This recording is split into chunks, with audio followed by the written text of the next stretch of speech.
Good morning, student. I am Sapna Dubey. Today we will start again our chapter number 5. Our chapter is a principle of inheritance and variation. So, here some important definition. I will explain you. Firstly, genetics. Genetics is the branch of science that deal with inheritance and variation of characters. Genetics science की यानी कि biology की वो branch है जिसमें कि हम inheritance और वेरिएशन की स्टडी करते हैं। हेरिटेंस का मतलब जनरेशन टू जनरेशन, तो एक जनरेशन से दूसरे जनरेशन में जाने वाले कैरेक्टर्स और हर जनरेशन्स में आने वाले डिफरेंस या फिर एक ही स्पीशीज में पाए जाने वाले ऑर्गेनिज्म में जो डिफरेंसेस या वेरिएशन देखे जाते हैं उन कैरेक्टर्स की स्टडी जेनेटिक्स में की जाती है। Heredity is defined as a process of transmission of character from one generation to the next. Heredity में इस बात की स्टडी की जाती है कि कैरेक्टर कैसे एक जनरेशन से दूसरे जनरेशन में ट्रांसफ़र होते हैं। Variation refer to the character difference among the individuals of a species। देखिए, अब वेरिएशन का मतलब यहाँ पे ये हम समझ सकते हैं कि जैसे कि हम एक ही माता पिता की संतान रहते हैं, तब भी हम देखते हैं कि जो हमारे भाई बहन होते हैं वो डिफरेंट होते हैं। सपोज़ मान लीजिए थ्री ब्रदर एंड सिस्टर हैं, तो हो सकता है एक बहुत टॉल हो, एक छोटा हो और बाकी दो का कलर फेयर हो, लेकिन एक का कैसा हो, ऑफ हो। तो बहुत सारी चीज़ों में एक ही पेरेंट्स के बच्चों में क्या मिलता है, डिफरेंस देखने को मिलता है। यानी स्पीसीज़ सेम है, पेरेंट्स भी सेम है, तब भी उनमें क्या मिलता है, डिफरेंस देखने को मिलता है। इसको हम कहते हैं वेरिएशन। नेक्स्ट है ऑफ स्प्रिंग का मतलब होता है नेक्स्ट जनरेशन। अभी आप जब स्टडी करेंगे तो आप देखेंगे कि पेरेंट्स के बीच में ये क्रॉस लगा है। क्रॉस का मतलब होगा फर्टिलाइजेशन। और अगर ये एनिमल्स की बात कर रहे हैं, अगर प्लांट होगा तो यहाँ पर भी फर्टिलाइजेशन और समटाइम आपको पॉलिनेशन देखने को मिलेगा। अब उनसे हमको जो ऑफ स्प्रिंग मिलती है यानी F1 जनरेशन, ये पहले नंबर पेरेंट्स नंबर 1, इनकी पहली जनरेशन को F1 फीलियल जनरेशन के थ्रू शो किया जाता है। तो फर्स्ट जनरेशन को F1, फिर इनमें से कोई दो लेकर, सपोज़ मान लीजिए यहाँ पर 1 2 3 4 से आया, इनमें से किसी दो को लेकर पेरेंट्स बनाया, उनको क्रॉस करा, तो उनकी जो जनरेशन आएगी उसको हम F2 जनरेशन कहते हैं। तो offspring is an individual produce by sexual reproduction. Offspring में हम किसी भी इंडिविजुअल की स्टडी करते हैं जो कि सेक्सुअल रिप्रोडक्शन के थ्रू प्रोड्यूस होता है। एलील्स, द वेरियस और slightly different form of a genes are called alleles. अब एलील्स क्या होता है, आप लोगों को पता है डीएनए के बारे में। You know very well what is a DNA. DNA is a genetic material. अब डीएनए के स्मॉल पार्ट को हम क्या कहते हैं, जीन्स कहते हैं। जो सबसे छोटा पार्ट होता है ये कहलाता है जीन। एक्चुअली में ये पार्ट है, ये सब केमिकल्स हैं। अभी आप आगे पढ़ोगे नेक्स्ट चैप्टर्स में, तो एक्चुअली में ये केमिकल्स हैं, ठीक है। इनकी पेयर जो डीएनए होता है वो दो थ्रेड से मिलके बनता है। ये जो दोनों थ्रेड्स होंगे आपस में कॉइल हो जाएंगे इस तरह से, तो ये बन जाएगा डीएनए। तो हमने यहाँ देखा ये डीएनए है, अगर इसको हम अनकॉइल करते तो इस तरह से आ जाता है। मैंने बताया इसको छोटे से पार्ट को हम क्या कहते हैं, जीन। तो जीन में हम देखते हैं कि हमने उसको मान लीजिए काट लिया, वो पार्ट ये है, तो अब वो पार्ट, उस पार्ट को हम फिर से देखते हैं, तो यहाँ पे एक कैरेक्टर्स है और एक कैरेक्टर्स ये है। इन दोनों कैरेक्टर्स को एक्चुअली में जीन क्या है, जीन इज़ अ कैरेक्टर, लक्षण। या इसको हम फैक्टर भी बोलते हैं, जीन को हम फैक्टर बोलते हैं, कैरेक्टर बोलते हैं, जो भी बोल लें। तो इन दोनों की पेयर है। अब इन दोनों की पेयर में हम ये देखते हैं कि ये जो पेयर आपको दिखाई दे रही है ना, ये क्या है, यही एलील है। इन दोनों को एक साथ में हम कहेंगे जीन, और इनको अलग अलग करेंगे। 2 थ्रेड्स को मिला के एक जीन बन रहा है ना, 2 थ्रेड्स में जो कैरेक्टर्स हैं उनको मिला के एक जीन बन रहा है। अगर हम अलग कर दें, सपोज़ ये एक थ्रेड है, ये दूसरा थ्रेड है, इसका एक ये आ गया जीन का एक भाग, जीन का एक भाग ये, तो दोनों को सेपरेट कर देंगे जीन्स को, तो फिर हम इनको क्या कहेंगे, इनको हम कहेंगे एलील्स। तो जो एलील्स होते हैं दोनों, वो दोनों सेम हो सकते हैं। सपोज़ मान लीजिए लेंथ के लिए, हाइट के लिए हमने एलील्स लिया, तो हाइट में 2 तरह की हाइट होगी, या तो वो टॉल होंगे या फिर कैसे होंगे, डार्फ। टॉल के लिए कैपिटल T लिखते हैं, पर डार्फ के लिए D नहीं लिखते, small d।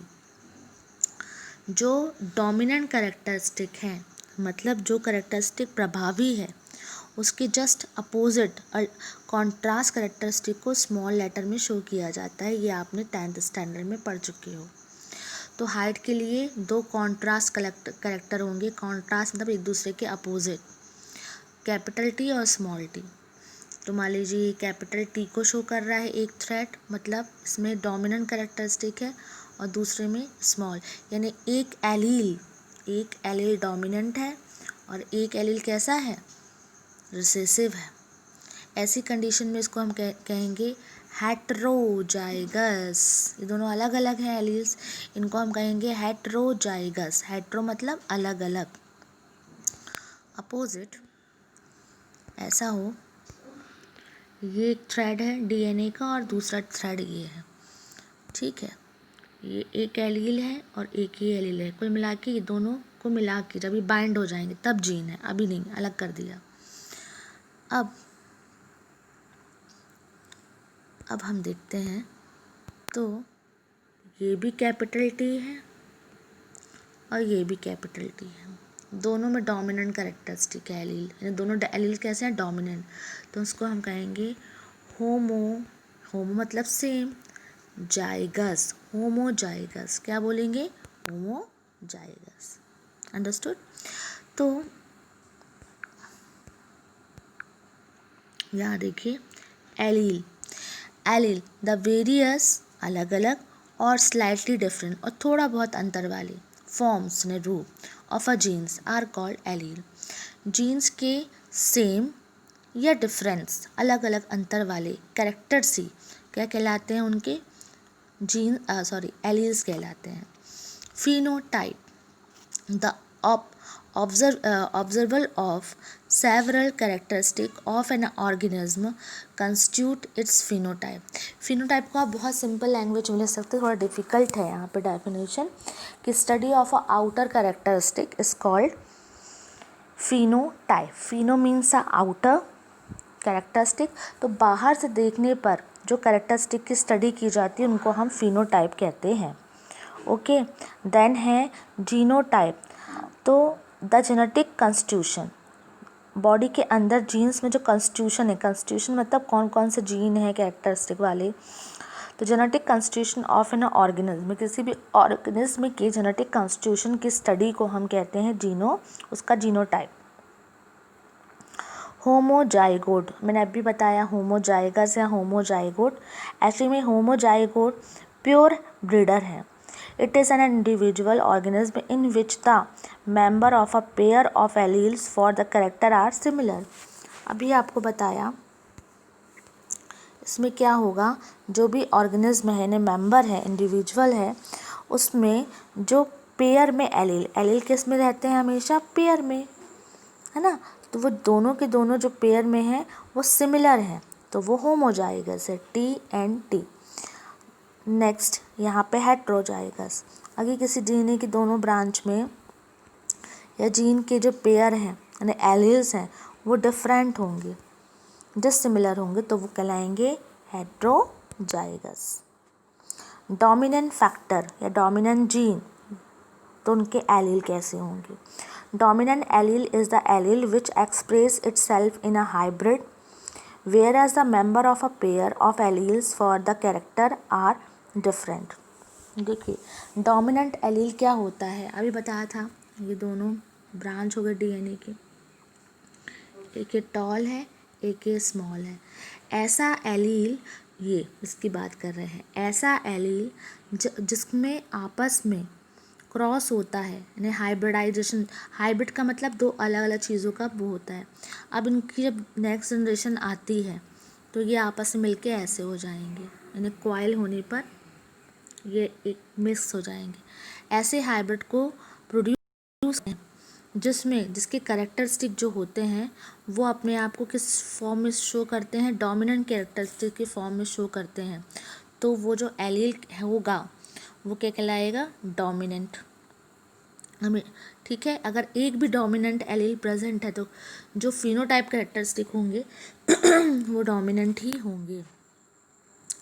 Recessive, it is the allele which is suppressed or does not express in the hybrid where the member of a pair allele for the characteristic are different। देखिए अगर ये दो हैं, इसमें एक एलील डोमिनेंट है और दूसरा कैसा है, रिसेसिव। जब उनके बीच में हाइब्रिडाइजेशन किया जाएगा तो ये आ जाएगा, तो ये रिसेसिव है, यानी कि ये डार्फ है, और ये कैसा है, टॉल है।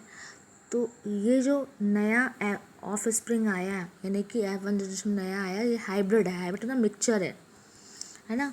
तो उसके कैरेक्टर फिनोटाइपिकल कैसे होंगे, टॉल, डार्क नहीं होंगे। क्यों, क्योंकि ये जो रिसेसिव कैरेक्टर था ये सप्रेस हो गया, दब गया, उसने अपने कैरेक्टरिस्टिक को एक्सप्रेस नहीं करा, दिखाया नहीं। तो ऐसे एलील जो अपने कैरेक्टरिस्टिक को नेक्स्ट जनरेशन के हाइब्रिड में, हाइब्रिड होना ज़रूरी है ना, होमोजाइगस होगा तो फिर वो अपने आप को दिखाएगा। अभी मैं बता रही हूँ आपको। तो हाइब्रिड होने पर रिसेसिव अपने आप को दबा लेगा, उसको हम कहेंगे रिसेसिव एलील। देखिए अब मैंने कहा हाइब्रिड नहीं होगा तो क्या, ये दोनों एलील हैं, दोनों ब्रांच है, टी इनके बीच में क्रॉस होगा तो आपको जो हाइब्रिड नहीं मिलेगा, ये हाइब्रिड नहीं, इसको हम हाइब्रिड नहीं बोल सकते इसको हम बोलेंगे प्योर। तो ऐसे स्थिति में तो फिनोटाइपिकली और जीनोटाइपिकली डोमिनेंट कैरेक्टरिस्टिक ही दिखाई देंगे, ये प्योर कहलाता है, हाइब्रिड नहीं कहलाता। एक और देख लेते हैं ये स्मॉल है, क्रॉस हुआ, ये कैसा आएगा, डार्फ, प्योर है, प्योर डार्फ, ये हाइब्रिड नहीं कहलाएगा। तो यहाँ पे एक दूसरे को ये कहना कि कौन डोमिनेंट है कौन रिसेसिव है वो एक्सप्रेस यहाँ नहीं हो सकता। डोमिनेंट और रिसेसिव एलील को एक्सप्रेस कराने के लिए उस ऑफस्प्रिंग का हाइब्रिड होना ज़रूरी है। नेक्स्ट है मोनोहाइब्रिड क्रॉस। मोनोहाइब्रिड क्रॉस का मतलब होता है, मोनो मीन्स एक, मोनो मीन्स वन। तो जब एक ही कैरेक्टर्स के लिए क्या होता है, क्रॉस होता है ना, फर्टिलाइजेशन होता है, तो उसको मोनोहाइब्रिड क्रॉस कहते हैं। सपोज एक कैरेक्टर हमने ले लिया हाइट, सिर्फ हाइट एज अ कैरेक्टर। अब उसके दो टाइप हो गए, या तो हाइट में वो जो इंडिविजुअल होगा वो टॉल होगा या कैसा होगा, डार्फ। तो हमने एक कैरेक्टरिस्टिक टॉल और डार्फ के बीच में क्रॉस कराया, पर वो कैरेक्टर क्या है, हाइट है, जिसके बारे में हम आगे स्टडी करेंगे। किस कैरेक्टरिस्टिक के बारे में, हाइट के बारे में। तो वो मोनोहाइब्रिड क्रॉस कहलाएगा। मोनोहाइब्रिड, डाई हाइब्रिड, यदि हम दो कैरेक्टरिस्टिक की स्टडी करते हैं, सपोज हमने हाइट ले लिया, हाइट के साथ हमने ले लिया कलर, ठीक है, तो हाइट के लिए तो दो तरह के एलील्स होंगे। सपोज हेट्रोजाइगस हमने हाइब्रिड लिया, कैपिटल टी और स्मॉल टी। और कलर के लिए हमने ले लिया रेड और वाइट, स्मॉल आर से वाइट दिखा दिया।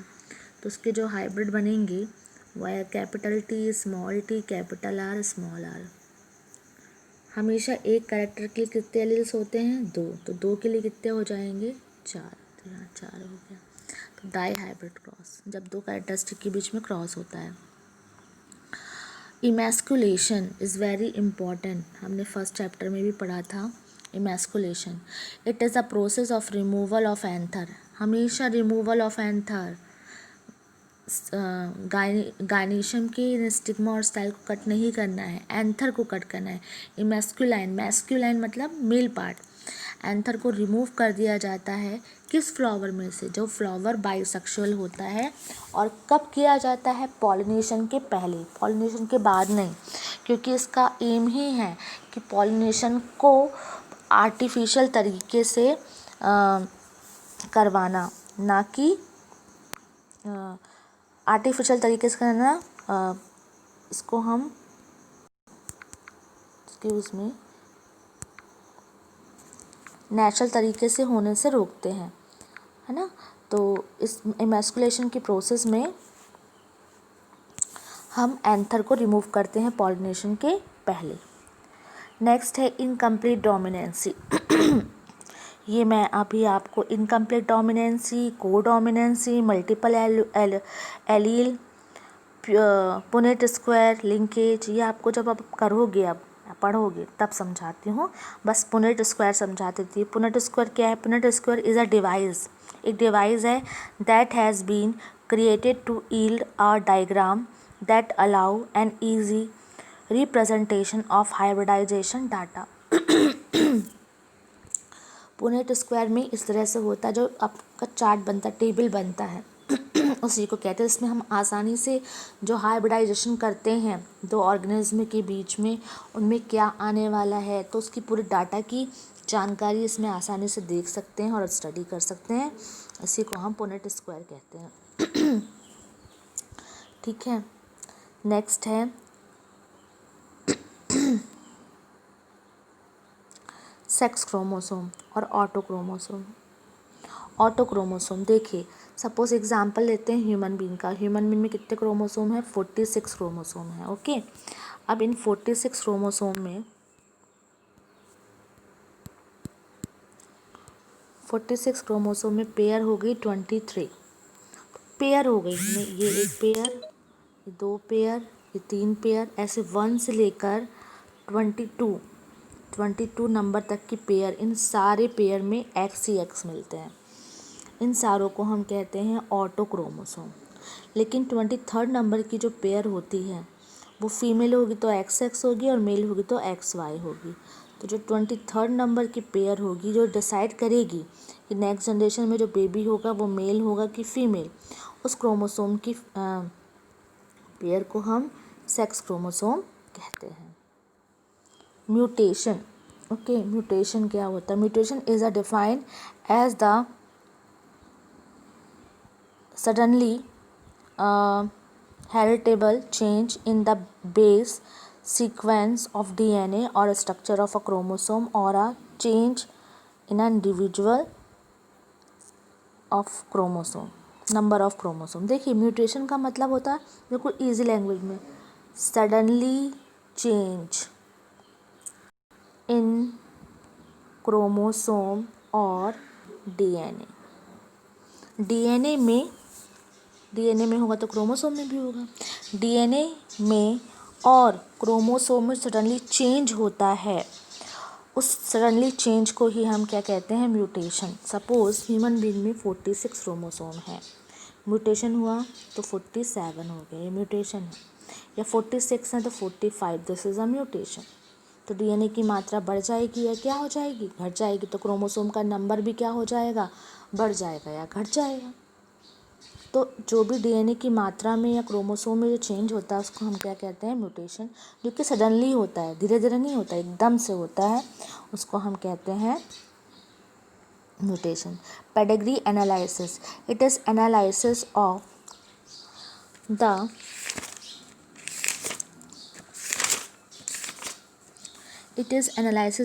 distribution of and movement of traits in a series of generation of a family। Trait का मतलब भी करेक्टर ही होता है। इसमें हम क्या स्टडी करते हैं या क्या पता करते हैं, एनालाइज क्या करते हैं? ये पता करते हैं कि नेक्स्ट जनरेशन में कौन से करेक्टर पहुंचने वाले हैं। ओके, या फैमिली में क्या करेक्टर थे। फैमिली मैं आपको सपोज ये दो पेरेंट्स हैं, इनमें एक बीमार है तो उनके 4 ऑफस्प्रिंग हुए, तो उनमें कौन डिसीज्ड होगा। फिर उसकी किसी से मैरिज हुई तो उसके जो 2 ऑफस्प्रिंग हुए उनमें कौन, वो जो डिसीज़ है XYZ डिसीज़ है वो किस में ट्रांसफ़र होगी, इनमें इसकी, ये मान लो फीमेल है, इसकी शादी किसी से होती है तो उनके 2 बच्चे होंगे तो उनमें होगी कि नहीं।